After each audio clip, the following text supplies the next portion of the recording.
Fala, investidores, sejam muito bem-vindos ao canal Planilheiro Investidor. Eu sou Adriano Costa e no vídeo de hoje nós vamos falar do relatório gerencial de agosto de 2022 do fundo Tord 11, autor Tordesilhas, renda imobiliária. Então, fundo de investimento imobiliário, vai ver qual foi a performance no mês de agosto de 2022. Tá? Então, fique conosco para você não perder nenhuma informação aí do Tord 11. E se você gosta desse tipo de assunto, FIF Agro e Infra é o principal assunto aqui no canal. A gente faz então acompanhamento de mais de 150 fundos aqui no canal, fazendo aí acompanhamento da gestão, a leitura dos relatórios gerenciais, fatos relevantes, emissões. Então, se inscreva aí, ative os sininhos, tá bom? Para você ficar ligado. E deixe seu like, é tudo de graça. Mas você, de graça, ajuda bastante a gente aqui no canal a continuar nosso trabalho. Então, esse relatório gerencial está na descrição do vídeo. Baixe lá, faz uma leitura mais detalhada do relatório, tá bom? E também se inscreva no nosso grupo do Telegram, o link está na descrição também do vídeo. Vamos lá então. Relatório de agosto de 2022 do Tord 11. Fundo que investe preponderantemente em CRIs, tá? Mas também tem aqui outras formas de investir todos os papéis com lastro imobiliário, tá? Algumas informações gerais aqui, um fundo que tem aqui uma classificação Ambima de fundo híbrido, né? Justamente porque preponderantemente investe em CRI, mas tem outros papéis na carteira que faz ali com uma classificação de fundo híbrido, gestão ativa, público-alvo é geral. Ele tem desde agosto de 2019, então esse mês aí fez 3 anos de mercado, né? E a gestora é R Capital Asset Management, é a mesma do VSLH11, né? Então a gente fez o relatório, a leitura aí mais recentemente. O fundo hoje está aqui pagando em torno de 1,30% de taxa de administração e gestão, a taxa bem alta, né? E também tem taxa de performance, ó. Além da taxa ser alta ali da administração e gestão, taxa de performance 20% do que exceder IPCA mais 4% ao ano. Então, realmente as taxas de torre tá bem grande, né? Bem alta mesmo. O fundo que anuncia seus proventos no 5º dia útil de cada mês e paga no 10º dia útil de cada mês. Bom, algumas informações aqui sobre os seus números, né? Fundo de quase 500 milhões de patrimônio líquido, mais de 108, quase 109 mil cotistas na sua base. Então, se você é um deles, deixe seu like aí. Dependendo do número de likes e visualizações, a gente vai fazer acompanhamento mais de perto aqui, mais religiosamente. Todos os meses a gente vai fazer a leitura do relatório gerencial do Tord 11. Então, deixe seu like aí para a gente poder ter esse termômetro, se está sendo bem aceito esse relatório. E a cota patrimonial do fundo encerrou 31 de agosto a R$ 14,16 e no mercado encerrou a R$ 8,05. Então o fundo está bem descontado mesmo aí, em torno de 40% descontado no mercado. Pagou no último mês 8 centavos por cota e tem mais de 35 milhões de cotas emitidas. Bom, o fundo tem aqui um objetivo de rentabilizar o patrimônio, né? Então tem todo esse conceito, né? Ele aloca em CRIs e outros papéis de dívida. Então é um fundo basicamente um fundo de crédito. Então estrutura lá as dívidas, vê os riscos e faz ali a compra dos papéis, né? Com risco de cada um deles, né? Então tem esse risco. Ser um fundo de crédito é um fundo bem mais arriscado do que os de tijolo. Tordesilhas, então ele distribuiu 8 centavos por cota, né? Foi paga no 10º dia útil, então já pagou, né? Então a gente verifica aqui que o dividend yield foi de 0,57% se for comparado com o valor patrimonial. Sobre o valor de mercado, fundo pagando aí em torno de 1% de 1% de dividend yield no mês de agosto. Aqui ele fala sobre as vendas, né? Então as movimentações do mês de agosto, então vendeu 1.170 unidades do CRI Brasil Parque subordinada, né, e fez aportes nos equities em carteira, né? Então o fundo segue aí investindo em equity, né? A gente não vê resultado de caixa no equity, teve até um lançamento alto que a gente vai ver aqui e no seu relatório, no seu resultado, né? Na parte contábil, mas a gente não vê resultado de caixa efetivamente desses equities ainda. Bom, e quem acompanhou aqui a leitura do VSLH11, né, esse parágrafo aqui, esses parágrafos estão praticamente iguais Eles observam aqui uma melhora no período de férias e alta temporada, no mês de julho, né? Em relação ao avanço de uma leve avanço dos indicadores aí de venda da carteira. Aqui ele vê em relação à deflação, né? O fundo, inclusive, tem uma proteção de 100% do portfólio protegido contra a deflação, né? Então, quando há deflação, a inflação negativa não é aplicada em relação à correção monetária, como ele fala aqui. Então, o fundo vê também como tá o mesmo parágrafo exatamente como está lá no VSLH. Apesar do IPCA estar negativo, pode ajudar os fundos que tem algum risco de inadimplência ou já está com algum nível de inadimplência na carteira ou pedido de cancelamento, ajudar a reverter esse quadro aí, né?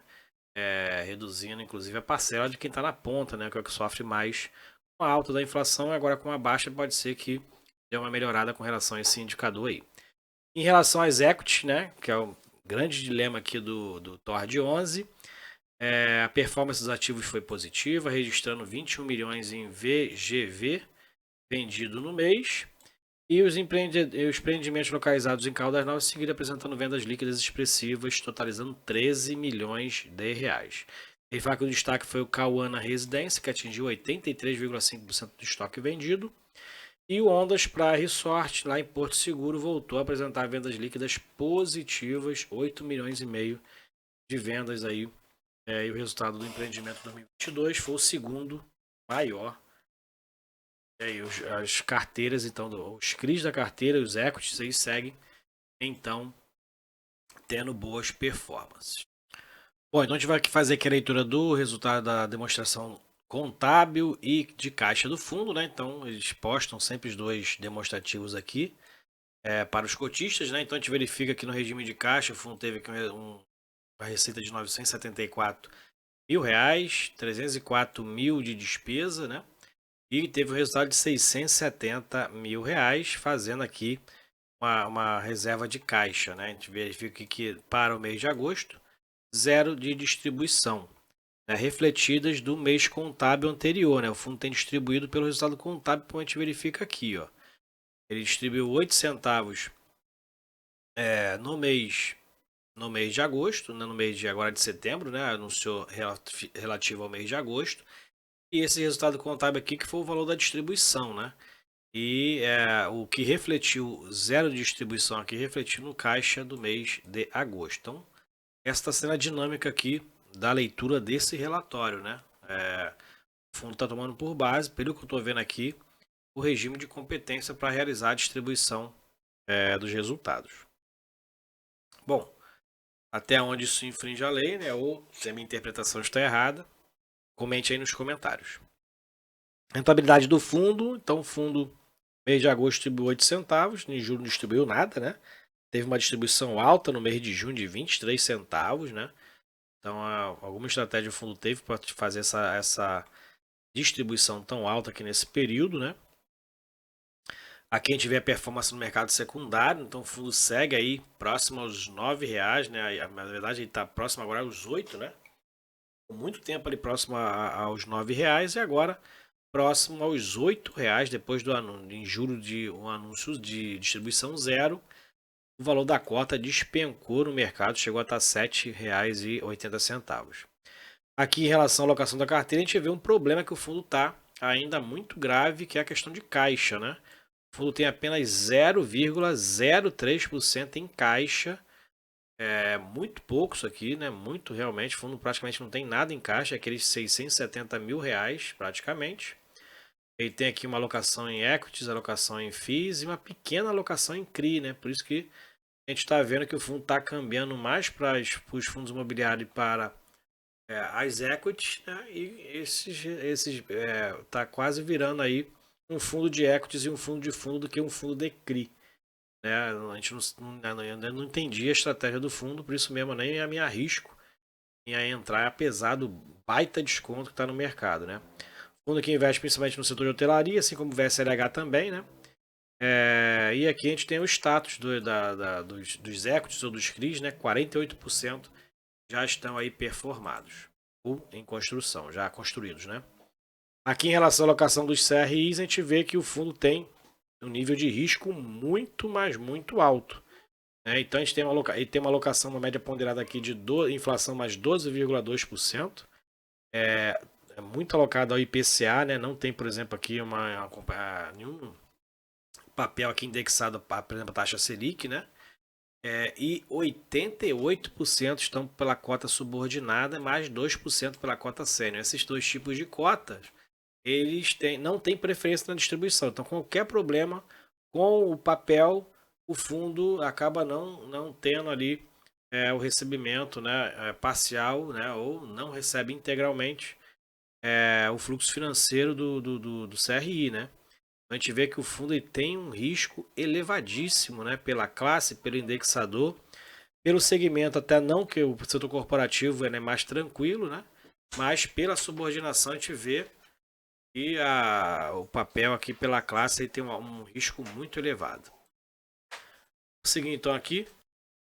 Então vamos lá, vamos seguir então aqui a leitura. A gente vê aqui o portfólio do fundo, né? Então, como a gente viu lá na nomenclatura dos fundos dessas gestoras, colocam aqui em vermelho aqueles que já estão com um plano de ação em curso, né, em relação a alguma mitigação de algum risco identificado. A gente verifica que essa página aqui tem 3 nesse tipo de situação. O fundo não tem muitos CRIs na carteira, né, como a gente verifica aqui, uma pequena parcela agora do seu portfólio. Aqui são os fundos imobiliários que ele tem na carteira, né?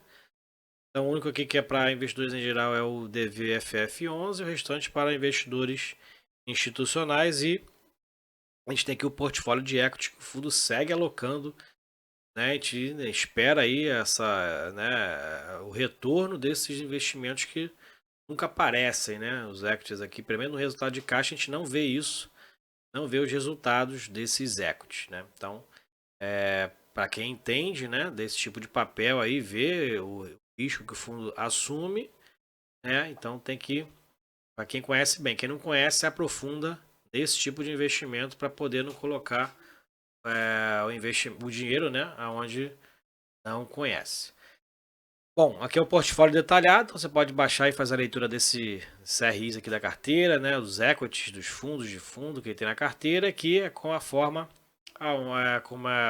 o detalhe dos equities que ele tem na carteira, né, então você pode também fazer essa leitura aí mais detalhada, conhecer um pouco mais sobre esse tipo de investimento também, né, e saber como é que anda aí a questão do fluxo, né, de pagamento, qual é a previsão. Então, se informe aqui, né? Aqui tem todas as informações que de repente você precisa saber aí para saber qual o retorno, né? Qual o fluxo de caixa aqui e a expectativa de recebimentos do fundo em relação à inadimplência também, né? De cada um deles. Então hoje o fundo está muito voltado para essa operação de equities, tá bom?